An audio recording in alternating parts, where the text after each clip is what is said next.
My purpose is very simple. My purpose is to teach 1 billion people how to be brilliant. Dr. Gardner Heenan's team of researchers did an interesting study over a 20-plus year period, and what they discovered is that children up until the age of 4 are operating at the genius level. So the question that you have, like I had, oh brilliant one, you do know that you're sitting next to oh brilliant one, right? Just look at your neighbor and say, good morning, oh brilliant one. Come on. Somebody said, I'm glad you finally recognized. You may be slow, but you're worth waiting on. So the question you have, like I had, is where did this genius or brilliance go? It didn't go anywhere, but it became buried by a society that says color within the line, sit down, give it back, you can't do this. And the more a person continues to hear what they can't do, where they can't go, and who they can't become, there's a neurological path that is created in the brain that causes individuals to shut down.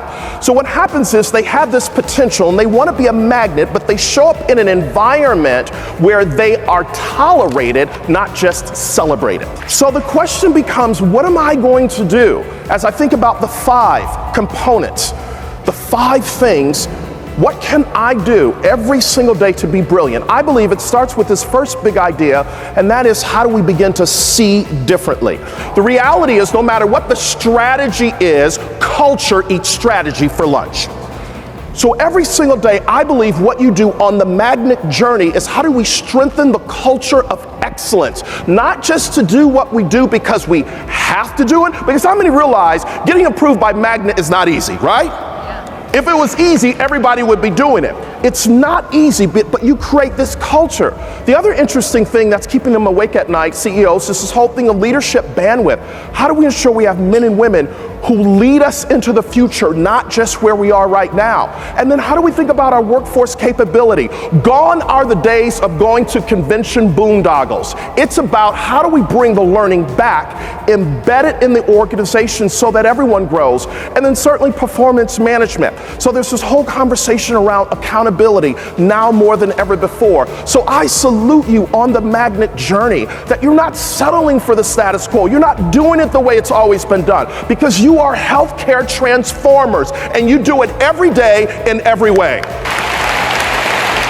I had an opportunity to interview one of your peers that's sitting in the room this morning. She said, Simon, magnet is not just something you do, it's something you become. And I said, tell me more. And she said, when you become a part of magnet, you understand that a paycheck is given to people who show up, but opportunities to excel are given to people who work beyond what they're paid to do.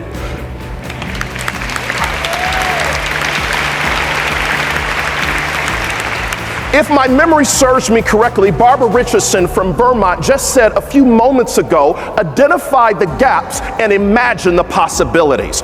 All of you have the ability to say, no longer will we settle for deja vu. Deja vu is been there, done that. But as transformational healthcare professionals who understand that you have everything you need to succeed in you, if we are going to transform healthcare, how do we begin to Bouja Day?